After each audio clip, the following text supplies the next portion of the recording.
Venez vous relooker chez Luminel. Salon de beauté Luminel vous présente le journal. Luminel, osez être la plus belle.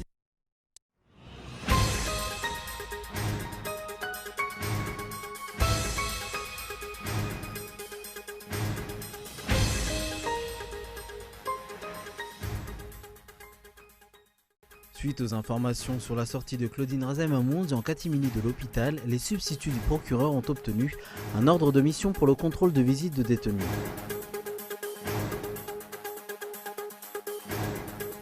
Les constructions au sein de l'arboretum Mbatoubé se poursuivent même si le site a été scellé par le ministère d'État chargé des projets présidentiels et de l'aménagement du territoire. Un scandale de plus pour l'administration américaine, elle met cette fois directement en cause le président américain selon Washington Post. Donald Trump aurait révélé aux Russes des informations classifiées, la Maison Blanche a démenti mais reste très évasive. Donald Trump estime avoir le droit absolu de communiquer les informations avec la Russie.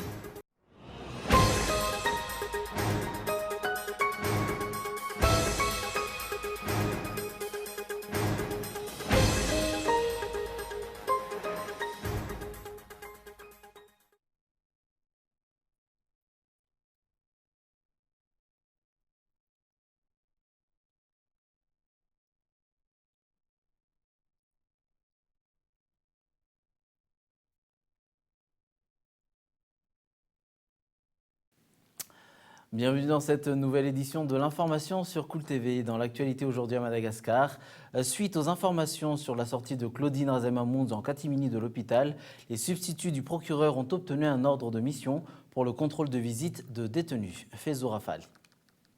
Les substituts du procureur de la République d'Antananarive ont dû attendre des heures d'attente au sein de l'hôpital HJR à ce jour avant d'avoir pu effectuer la visite de contrôle de détenus à l'endroit de Claudine Razay-Mahmoud. La raison de ce contrôle, l'information a circulé depuis hier soir que des journalistes et des magistrats ont vu son véhicule et une ambulance quitter l'hôpital. Les responsables de l'établissement hospitalier ont refusé l'entrée à ces substituts depuis hier et aujourd'hui. Dans la matinée, ils ont dû attendre jusqu'à 11 h avant d'avoir pu constater de visu la détenue en question. Les responsables de l'hôpital ne nous ont pas laissé entrer depuis hier soir alors qu'ils ont déjà été avisés de ce contrôle de détenus depuis hier. Aujourd'hui vers 11 h 20, nous l'avons vue dans la chambre 126. Elle s'est couvrée le visage et nous l'avons demandé d'enlever la couverture. Par ailleurs, l'avocat de Claudine Razay-Mahmoud prévoit de déposer une demande de liberté provisoire. Toutefois, selon une source judiciaire, aucune demande n'a jusqu'à présent été envoyée à la chaîne pénale anticorruption. Aucune liberté provisoire ne serait pas possible pour cette affaire étant donné qu'aucune enquête au fond n'a été achevée. Aussi, pour le cas de détournement de deniers publics, cette demande ne serait considérée qu'après le procès et que seul le juge en décidera. Rappelons qu'hier dans la soirée vers 18 h 30, journalistes et magistrats ont vu le 4x4 de Claudine Razay-Mahmoud sortir de l'HJRA suivi par une ambulance. De nombreuses questions restent aujourd'hui sans réponse. Est-ce que Claudine Razay-Mahmoud a été ou non dans sa chambre d'hôpital hier soir ? Ou a-t-il fallu attendre son retour avant de recevoir les substituts du procureur pour le contrôle inopiné? Dans cette affaire, pourquoi les responsables de la prison d'Antananarive, à savoir le chef d'établissement et le médecin-chef, restent silencieux? Les constructions au sein de l'arboretum Mbatoubé se poursuivent même si le site a été scellé par le ministère d'État chargé des projets présidentiels et de l'aménagement du territoire. C'est un reportage de Michael Armarlay. Cet endroit, c'est l'arboretum d'Mbatoubé, un lieu à haute signification scientifique et environnementale. La raison, toutes les variétés présentes à Madagascar, de pins et d'eucalyptus, y sont présentes. À l'étranger, les arboretums font l'objet d'une attention particulière, ce qui n'est pas le cas à Madagascar. À quelques minutes même du centre-ville de la capitale, l'arboretum d'Mbatoubé est spolié. À un moment donné, le ministre d'État chargé des projets présidentiels et de l'aménagement du territoire a affirmé qu'il s'agit d'un espace et qu'il doit le demeurer. Ce n'est pas le cas dans l'arboretum d'Mbatoubé. Les travaux reprennent, et ce malgré l'interdiction formelle faite par le ministère d'État chargé des projets présidentiels et de l'aménagement du territoire. Les soi-disant propriétaires ont-ils obtenu un nouveau permis de construire? Poursuivant notre enquête, les journalistes de Cool TV ont posé la question aux responsables de la commune d'Ankad-Kelilafi. Mais aucune explication n'a été fournie, chacun étant prudent sur cette affaire. Les journalistes de Cool TV ont essayé de demander plus d'informations auprès des responsables au sein sein du ministère d'État chargé des projets présidentiels et de l'aménagement du territoire, mais il paraît qu'il y a eu une réunion à longueur de journée. Quoi qu'il en soit, le 18 avril dernier, le ministère d'État chargé des projets présidentiels et de l'aménagement du territoire a adopté un arrêté ministériel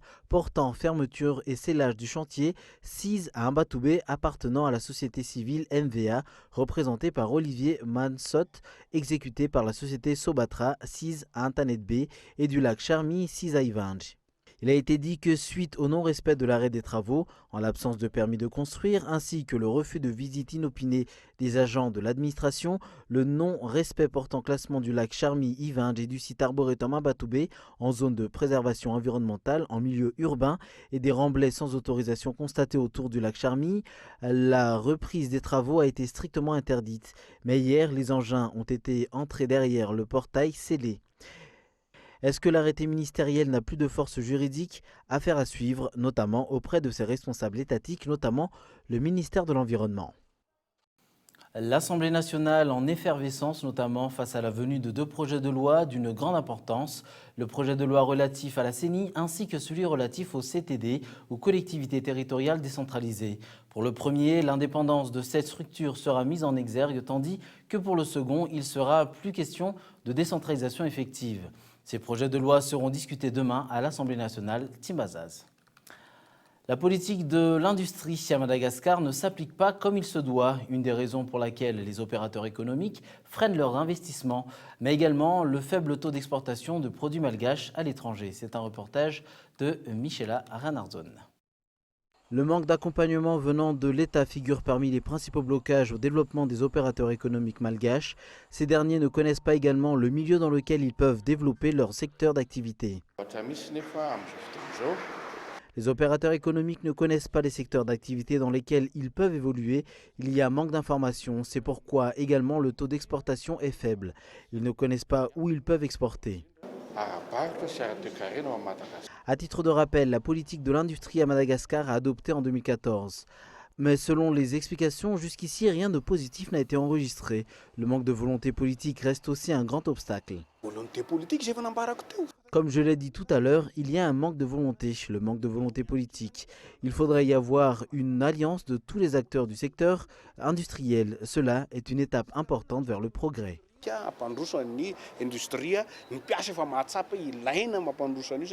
Une rencontre entre les différents acteurs du secteur industriel a eu lieu ce jour à Antananarivo. Sur un tout autre sujet, l'offre et la demande ne sont pas équilibrées en matière d'offre d'emploi. Plus encore, ceux qui sont à la recherche d'emploi rencontrent diverses difficultés à en trouver. Dans le but de faciliter la recherche d'emploi, notamment pour les jeunes, des entreprises qui travaillent en étroite collaboration avec Cool TV FM passeront des petites annonces sur les postes vacantes. Pour plus de renseignements, vous pouvez contacter l'adresse mail offre-emploi@cool.mg ou front@cool.mg. Vous pouvez également appeler le 034 07 888 38. Dans l'actualité internationale, on en vient à ce nouveau scandale qui pourrait faire l'effet d'une bombe sur Washington. Après avoir été contraint de se séparer de ses collaborateurs accusés de collusion avec la Russie, Donald Trump se retrouve cette fois lui-même dans le viseur, selon Washington Post. Donald Trump aurait divulgué la semaine dernière des informations classifiées au chef de la diplomatie russe, Sergei Lavrov. La Maison-Blanche a beau depuis démentir, l'embarras est désormais bien visible. France 24. De nouvelles révélations qui mettent encore une fois Donald Trump dans la tourmente. Selon le Washington Post, le président américain aurait dévoilé des informations classifiées à Sergei Lavrov et l'ambassadeur russe à Washington lors de la visite du ministre des Affaires étrangères à la Maison-Blanche la semaine dernière. Des informations ultra sensibles communiquées par un partenaire des États-Unis qui n'avait pas donné l'autorisation à Washington de les partager avec Moscou et qui concernent une opération du groupe État islamique en préparation. Lundi soir, la Maison-Blanche a esquivé sur le fond du dossier. Ce qui est sorti est faux. Le président et le ministre des Affaires étrangères ont examiné les menaces communes issues d'organisations terroristes, pour inclure les menaces sur l'aviation. Aucune source de renseignement ni méthode n'a été discutée à aucun moment, et aucune opération militaire n'a été divulguée qui n'était pas déjà connue publiquement. Pour les journalistes du Washington Post, la Maison-Blanche joue sur les mots. Donald Trump a le pouvoir de déclassifier les informations dont il dispose, mais cette divulgation pourrait mettre en difficulté l'allié qui a fourni l'information et les sources qui lui sont liées. Une affaire ultra sensible qui fait réagir côté démocrate comme côté républicain. Le numéro 2 des démocrates au Sénat a dénoncé un comportement dangereux susceptible de mettre en danger la sécurité nationale. Le chef républicain de la Commission des Affaires étrangères du Sénat, Bob Corker, a jugé ces révélations très inquiétantes si elles étaient avérées. Cette affaire vient s'ajouter à la liste des éléments troublants sur les connexions entre Donald Trump et la Russie. 3 enquêtes différentes sont en cours. 24 heures avant la rencontre, le président américain avait limogé James Comey de son poste de directeur du FBI. Ses services enquêtaient sur l'éventuelle collusion entre l'équipe Trump et la Russie. En Côte d'Ivoire, la situation semble s'être améliorée. Les banques ont annoncé dans un premier temps leur réouverture progressive. Des mutins ont par la suite annoncé à Bouaké la fin du mouvement au niveau national et confié avoir obtenu pleinement satisfaction. C'est un reportage de France 24. Oui, tout à fait. La fin du mouvement a été annoncée, vous le rappeliez, par un groupe de mutins à Bouaké qui disent être satisfaits pour l'ensemble des 8400 soldats concernés au niveau national par cette mutinerie. Alors il faut traduire cela en langage économique, évidemment. Une première proposition leur a été faite, celle de leur verser 5 millions de francs CFA tout de suite, puis 2 millions supplémentaires fin juin. Une partie d'entre eux exigeait les 7 millions en un seul versement, d'un seul coup.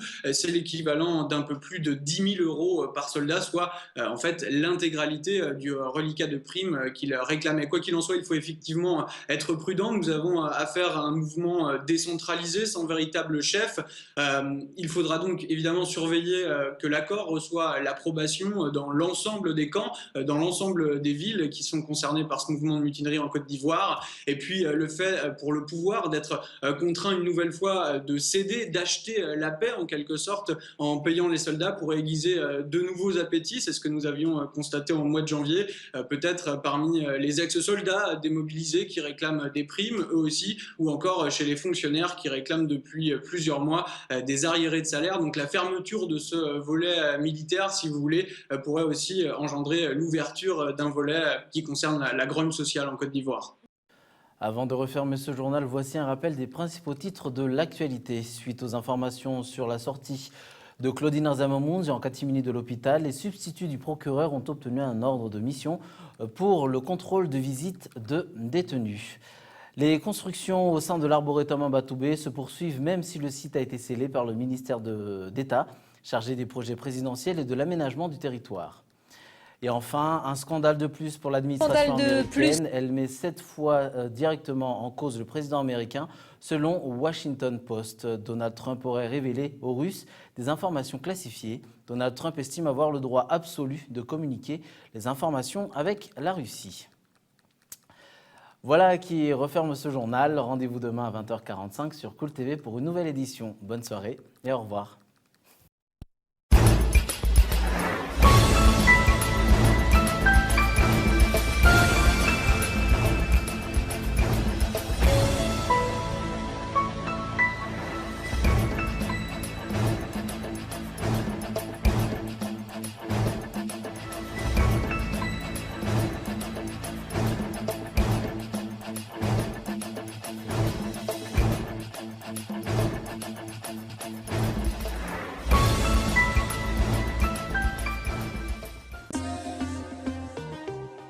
Venez vous relooker chez Luminel. Le journal vous a été présenté par Salon de beauté Luminel. Luminel, osez être la plus belle.